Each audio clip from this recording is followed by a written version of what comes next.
ସେଦିନ ବିଳମ୍ବିତ ରାତିରେ ଜଣେ ଧନୀ ବ୍ୟକ୍ତି ତାଙ୍କର କୌଣସି ଏକ ଗୁରୁତ୍ୱପୂର୍ଣ୍ଣ କାମ ସାରିକି ଫେରୁଥାନ୍ତି। ରାତିଟି ଶୀତୁଆ ଥାଏ, ବହୁତ ଜୋରରେ ଥଣ୍ଡା ବି ପକେଇଥାଏ। ଧନୀ ବ୍ୟକ୍ତି ଜଣକ ଫେରୁଥିବା ବାଟରେ ଦେଖନ୍ତି ଜଣେ ବୟସ୍କ ବ୍ୟକ୍ତି, ଜଣେ ବୃଦ୍ଧ ବ୍ୟକ୍ତି ରାସ୍ତା କଡ଼ରେ ବସିକି ବହୁତ ଜୋରରେ ଥରୁଥାନ୍ତି। ମାତ୍ର ସେ ଗୋଟିଏ ପତଳା ହାଫ୍ ସାର୍ଟଟେ ପିନ୍ଧିଛନ୍ତି। ଆଉ ବାହାରର ଶୀତ ଏତେ ମାତ୍ରାରେ ଥିଲା ଯେ ସେ ନିଜକୁ ସହି ପାରୁନଥିଲେ ସେତିକି, କି ବହୁତ ଜୋରରେ ସେ ଥରୁଥିଲେ। ଏହାକୁ ଦେଖିକି ଧନୀ ବ୍ୟକ୍ତି ଜଣକ ଅଟକି ଯାଆନ୍ତି, କି ସେ ବୃଦ୍ଧ ବ୍ୟକ୍ତି ଜଣଙ୍କୁ ଯାଇକି ପଚାରନ୍ତି, ମଉସା ତମକୁ କଣ ଶୀତ ଲାଗୁନି? ତ ବୃଦ୍ଧ ବ୍ୟକ୍ତି ଜଣକ କୁହନ୍ତି ଯେ ହଁ, ବହୁତ ଜୋରରେ ତ ଶୀତ ଲାଗୁଛି, କିନ୍ତୁ କଣ କରିବି ବାବା, ମୋ ପାଖରେ ତ ସେମିତି ଘୋଡ଼ାଇ ହେବା ପାଇଁ କୌଣସି ଶୀତ ବସ୍ତ୍ର ବା କମ୍ବଳ ନାହିଁ। ତ ଏଇଠି ଧନୀ ବ୍ୟକ୍ତି ଜଣକ କହୁଛନ୍ତି କି ମୁଁ ଯାଉଛି ଆପଣଙ୍କ ପାଇଁ ଗୋଟେ କମ୍ବଳ ନେଇକି ଆସିବି। ଏଇ ଅଳ୍ପ ଦୂରରେ ମୋ ଘର, ଯାଉଛି ଏବେ ମୁଁ ଆପଣଙ୍କ ପାଇଁ ଗୋଟେ କମ୍ବଳ ନେଇକି ଆସିବି। ତ ବୃଦ୍ଧ ବ୍ୟକ୍ତି ଜଣଙ୍କ ମନେ ମନେ ବହୁତ ଖୁସି ହେଇଯାଆନ୍ତି, କି ଯାହା ହଉ ଏତେ ବଡ଼ ଶୀତ ରାତିରେ କେହି ଜଣେ ମୋତେ ବୁଝିଛି, କେହି ଜଣେ ମୋ ମନ କଥା ବୁଝିପାରିକି ମୋତେ କମ୍ବଳ ଆଣିକି ଦେବା ପାଇଁ କହୁଛି। ତ ଏହା କହି ଧନୀ ବ୍ୟକ୍ତି ଜଣକ ଘରକୁ ଚାଲି ଯାଆନ୍ତି। ଆଉ କିଛି କାର୍ଯ୍ୟ ବ୍ୟସ୍ତତା ଭିତରେ ସେ ଏଇ କଥାଟିକୁ ମଧ୍ୟ ଭୁଲି ଯାଉଛନ୍ତି। ଆଉ ତା ପରଦିନ ସେ ଯେତେବେଳେ ପୁଣି ତାଙ୍କ କର୍ମକ୍ଷେତ୍ରକୁ ଯାଆନ୍ତି, ବାହାରନ୍ତି, ତ ହଠାତ୍ ତାଙ୍କର ମନେ ପଡ଼େ କି ସେ ଗତକାଲି ରାତିରେ ଜଣେ ମଉସାଙ୍କୁ କହିଥିଲେ କି ନେଇକି କମଳ ଦେବା ପାଇଁ। ସେ ତରବର ହୋଇ ଗୋଟେ କମଳ ଧରି ବାହାରନ୍ତି ମଉସାଙ୍କ ପାଖକୁ ଯିବାକୁ, ତାଙ୍କୁ ଯାଇ ଦବାକୁ। ତ ଯାଇ ଯେତେବେଳେ ସେ ଜାଗାରେ ପହଞ୍ଚନ୍ତି, ଦେଖନ୍ତି ସେଠାରେ ମଉସା ଜଣକ ଆଉ ନାହାନ୍ତି। ତ ପାଖରେ କିଛି ଲୋକଙ୍କୁ ପଚାରି ବୁଝିଲା ବେଳକୁ ସେ ଲୋକମାନେ କହିଲେ କି ସେ ମାନେ ସେଇ ବୃଦ୍ଧ ବ୍ୟକ୍ତି ଜଣକ କାଲି ରାତିରେ ଏତେ ଜୋରରେ ଥଣ୍ଡା ହଉଥିଲା, ଥଣ୍ଡା ସହି ନ ପାରି ମରି ଯାଇଛନ୍ତି।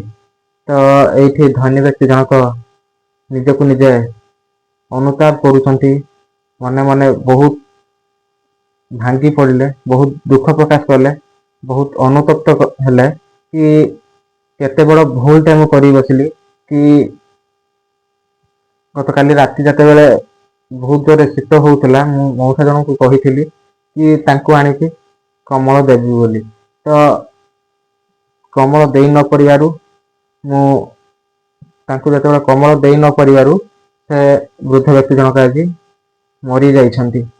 ତ ଏକଥା ଭାବି ଭାବି ସେ ନିଜ ଭିତରେ ବହୁତ ଭାଙ୍ଗି ପଡ଼ିଛନ୍ତି। ତ ଏ କାହାଣୀଟି କହିବା କାରଣ ଏହା କି ଯଦି ଦବାର ଇଚ୍ଛା ଶକ୍ତି ଅଛି, ତାହେଲେ ସେଇଠି ହିଁ ସାହାଯ୍ୟ କରନ୍ତୁ। ଏମିତି କାହାକୁ କଥା ଦେଇ କଥାକୁ ଭାଙ୍ଗନ୍ତୁନି। ସେ ବୃଦ୍ଧ ମଉସା ଜଣକ ମନେ ମନେ ବହୁତ ଖୁସି ହେଇଯାଇଥିଲେ କି ଯାହା ହଉ ଶୀତ ରାତିରେ ମୋତେ କେହି ଜଣେ ଆଣିକି କମଳ ଦେବା ପାଇଁ ଚାହିଁଛନ୍ତି, କମଳ ଦେବା ପାଇଁ ଇଚ୍ଛା ପ୍ରକାଶ କରିଛନ୍ତି। ତ ସେ ଏତେ ଖୁସି ହେଇଯାଇଥିଲେ, ତାପରେ ସେ ରାତି ବଢ଼ିବା ସହ ଏତେ ଜୋରରେ ଶୀତ ବଢ଼ିଥିଲା ଯେ ସେ ଖୁସି ସାଙ୍ଗକୁ ସେ ଶୀତ କୁ ସେ ସେତିକି ମାତ୍ରାରେ ସହି ପାରିନଥିଲେ, ଆଉ ସେଇଠି ସେ ମରି ବି ଯାଇଥିଲେ। କି ସବୁବେଳେ ଏଇଟା ଚିନ୍ତା କରିବା ଦରକାର, ମୁଁ ଯୋଉ କଥା ଦେଇଛି ସେ କଥାକୁ ମୁଁ କେତେ ଦୂର ପାଳନ କରୁଛି। ଆଜିକାଲିକା ସମାଜରେ ଏମିତି ବହୁତ କିଛି ଚାଲିଛି କି ଆମେ କଥା ଦେଇ କଥା ରଖୁନାହାନ୍ତି। ଲୋକ ଦେଖାଣିଆ ଆମେ ଅନେକ ଲୋକଙ୍କୁ ଅନେକ ଭରସା ଦେଇକି ଆମେ ତାଙ୍କ ଭରସାକୁ ଭାଙ୍ଗି ଦଉଛନ୍ତି। ଆଉ କିଛି ପ୍ରେମ କ୍ଷେତ୍ରରେ ମଧ୍ୟ ଏମିତି ହଉଛି ଉଭୟ ପୁଅ ଏବଂ ଝିଅଙ୍କ ପକ୍ଷରୁ। ତ ଯୋଉଥିପାଇଁ ଆଜି ପ୍ରେମକୁ ମଧ୍ୟ ବଦନାମ ହବାକୁ ପଡୁଛି କି ଉଭୟ ଭଲ ପାଉଛନ୍ତି, ପୁଣି ଯେତେବେଳେ ବାହାଘରର କଥା ଆସୁଛି ତ ସେତେବେଳେ ଉଭୟଙ୍କ ପକ୍ଷରୁ କିଛି ବାହାନା ଆସୁଛି କି ଘରେ ରାଜି ହଉନାହାନ୍ତି କି ଆମର କାଷ୍ଟ ପ୍ରୋବ୍ଲେମ, ଏମିତି କହିକି ତାଙ୍କ ଭରସା ଭାଙ୍ଗୁଛନ୍ତି। ତ ଏସବୁ କଥା ଯଦି ତମକୁ ଆଗରୁ ଜଣା ଥିଲା ନା, ତାହେଲେ ଭଲ ବି ପାଉଥିଲ କାହିଁକି? ତ ଜଣକୁ ଭରସା ଦେଇକି, ଜଣକୁ ଲୋଭ ଦେଖେଇକି ଜଣକ ଭରସା ଭାଙ୍ଗିବାଟା ନା ଗୋଟେ ବହୁତ ବଡ ପାପ। ଦୟାକରି ଯୋଉ କଥାଟି ଅନ୍ୟକୁ ଦଉଛନ୍ତି, ଦୟାକରି ସେ କଥାକୁ ରକ୍ଷା କରନ୍ତୁ। ନହେଲେ କଥା ଦବା ଆଗରୁ 100 ଥର ଭାବିଚିନ୍ତି ସେ କଥା ଦିଅନ୍ତୁ କି ମୁଁ କଣ କହୁଛି, ଆଉ ସେଇ ଯୋଉ କାମଟା କରିବା ପାଇଁ କହୁଛି ସେ କାମଟା କେତେ ଦୂର କରିପାରିବି। କାହିଁକି ନା ଇଏ ଗୋଟେ ବହୁତ ବଡ ପାପର ଭାର ତମ ମୁଣ୍ଡ ଉପରକୁ ଆସିଯିବ। କାହିଁକି ନା ଯେତେବେଳେ କଥା ଦେଇ ଗୋଟେ ମାନେ ଇଚ୍ଛା ଦେଖେଇକି ତାଙ୍କ ମନରେ ଗୋଟେ ଭାବନା ସୃଷ୍ଟି କରି ତାଙ୍କ ହୃଦୟ ଭାଙ୍ଗୁଛ ନା, ଏ ଗୋଟେ ବହୁତ ବଡ ଅପରାଧ କରୁଛ।